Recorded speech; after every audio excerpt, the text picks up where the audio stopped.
Biomutant is available on PlayStation 4, Xbox One, and PC.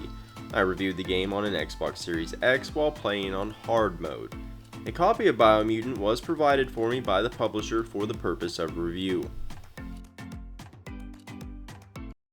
Anyone who follows me on Twitter probably knows that I had really high expectations for Biomutant. It was actually one of my most anticipated games of this year. Did it live up to my expectations? Well, no, not really. But that says more about me setting the bar too high than it does about Biomutant's quality. Biomutant has plenty of highs and lows, which makes it difficult to review. Black and white can be pretty clear. It's the 50 Shades of Grey that can be a little sticky and gross. If you were mine, you wouldn't be able to sit down for a week. What?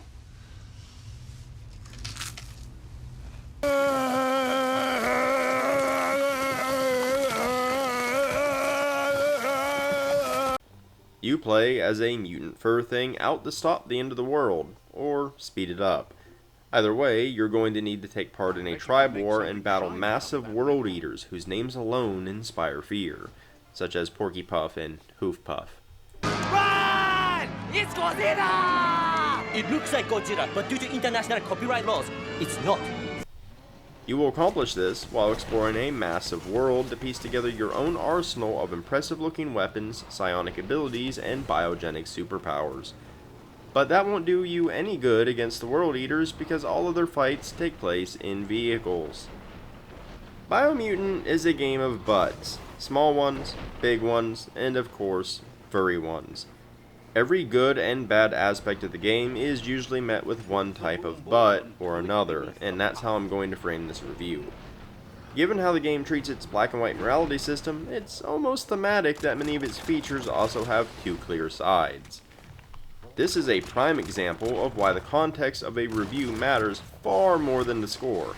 How much you enjoy Biomutant is going to be tied to how you feel about all the double-sided coins I'm about to dump on the table, not the number I assign to it at the end. Biomutant is an open-world game in the most precise sense of the word. After the intro, you are pretty much free to go anywhere and do what you want. It gave me feelings similar to Skyrim, which is great because Bethesda's determined to withhold the next Elder Scrolls until I'm 90, when my irritable bowel syndrome is making some hospice worker's life a living hell. There are somewhere around 3 trillion side quests in Biomutant. If you're the type of player that likes to speed through a game super quick to get to the next one, first of all, I've always wondered, do you chew your food or just inhale it to get to the next meal? Second, you probably won't enjoy Biomutant, or any other open world game for that matter. Don't buy curtains, then write half a novel on the internet about how you wanted blinds and hate curtains when the package clearly said curtains.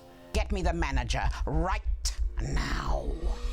But the open world of Biomutant is breathtaking. You're breathtaking! And packed with things to find.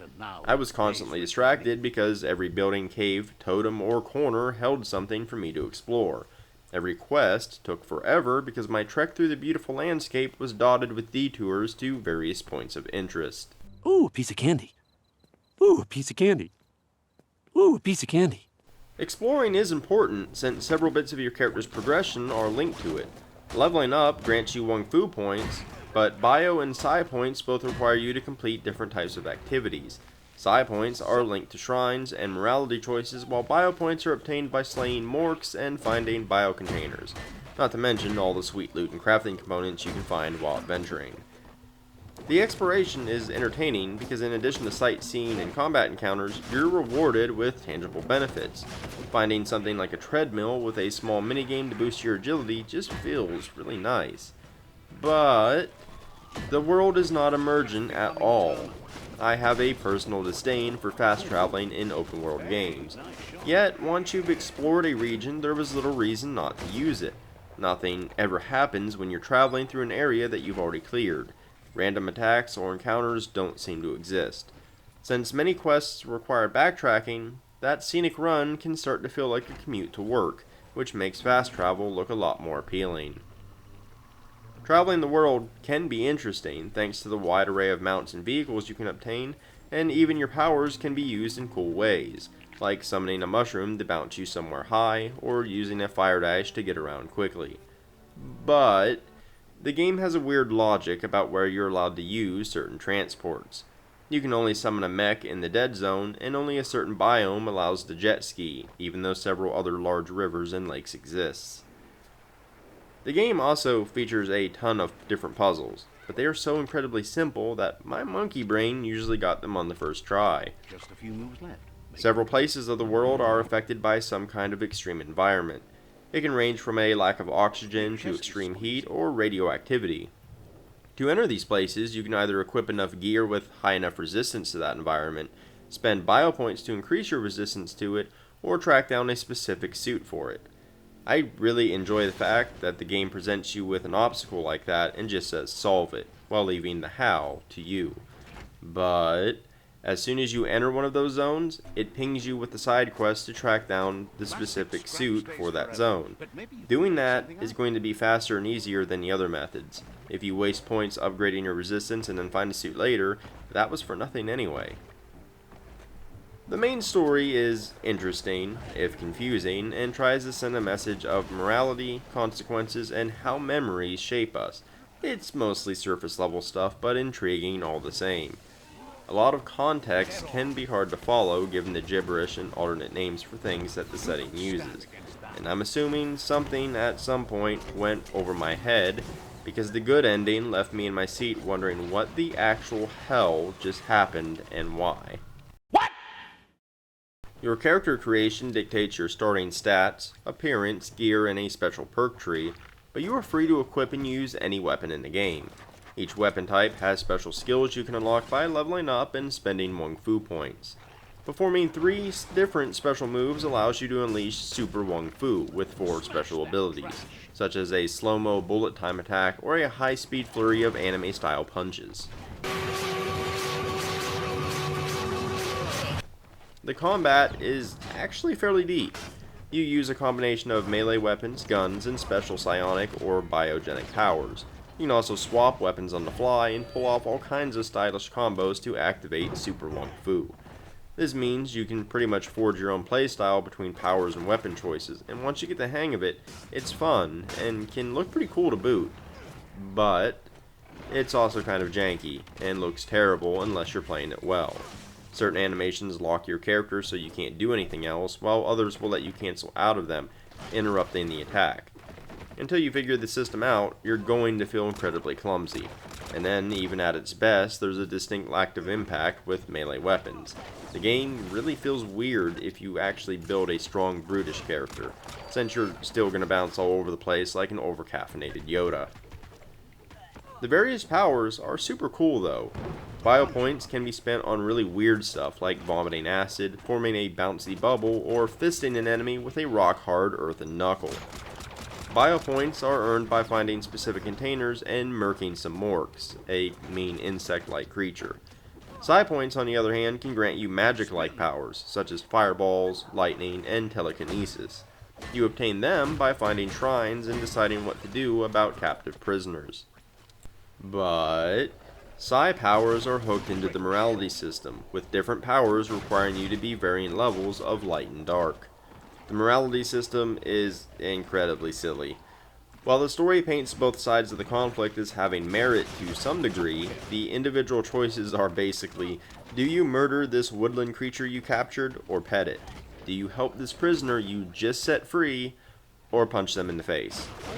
It was hard to take my light playthrough seriously when I had to take part in the wanton slaughter of small animals just because I wanted to buy telekinesis. On the flip side, if you want to play as Darth Furriest, you aren't going to be casting any finger lightning until you cut away said amount of squirrels first.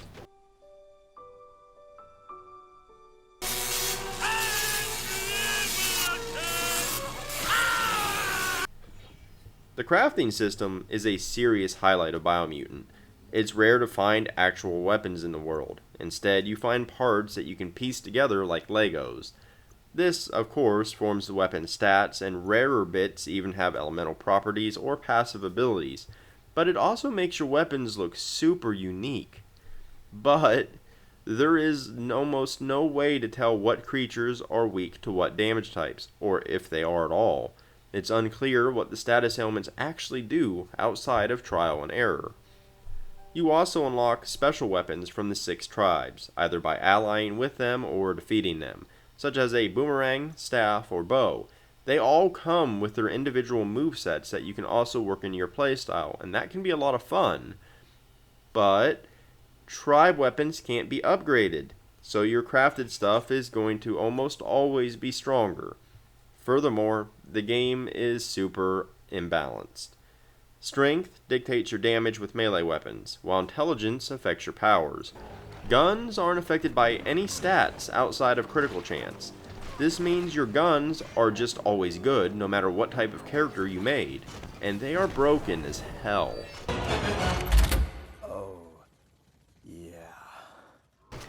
Guns outclass melee and freak powers by a huge margin, so when it comes to Super Wung Fu, the bullet time move is nearly always the best choice because of that.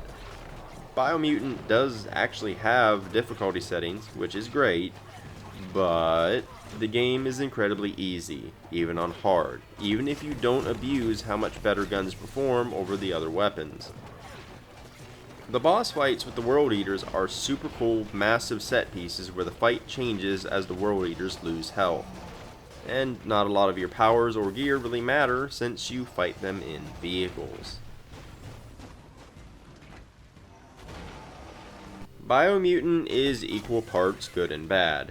There's a lot to love, but it's a massive game that seems to buckle under its own weight. It does have a ton of interlocking systems, but the issue is a lot of those systems have broken gears. So the well-oiled machine that Biomutant could be still blows smoke in your face at random intervals and singes your eyebrows. Despite it all, I always wipe the soot off my face, just to get another look at the gorgeous environment and explore another nook or cranny for loot. For every time that I frowned at the clunky combat, I smiled when I pulled off some combo that made me feel like a mix of Jackie Chan and Rocket Raccoon.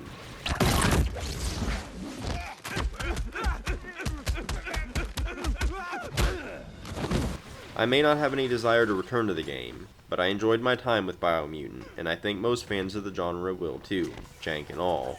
Its world is a beautiful one worth exploring, even though it's a bit static. Evolution wasn't entirely kind to it, but Biomutant still grew up to be a respectable but flawed fur-filled adventure. To recap, the pros. Biomutant has a beautiful open world with tons of meaningful exploration. It has a free-form, do-what-you-want approach to the open world. There's tons of combat combo potential between weapons and powers. The boss fights using the vehicles are actually pretty awesome. It has a great crafting system with weapons and armor appearances that can vary wildly based on how you craft them, and there are difficulty settings present. The cons. The open world is static, with very little happening when traveling, especially through areas you've already been. Combat is a bit janky and weightless. Guns are massively overpowered, and the game is a pushover, even on hard. Your powers and weapons go mostly unused against the World Eaters. The game isn't clear on what effects do or what they're good against. Tribe weapons can't be upgraded. The puzzles are super simple. And it's pretty wonky about where you can and can't use certain transports. Overall, I give Biomutant a 7.0 out of 10. If you enjoyed this video, liking and subscribing is immensely helpful. I've also left several links down in the description below. One on my website where you can find the bulk of my written content, one on my creator store where you can buy games to support this content, and a link to my Ko-fi page if you feel like tossing in a donation. In any case, thanks for watching, and until next time.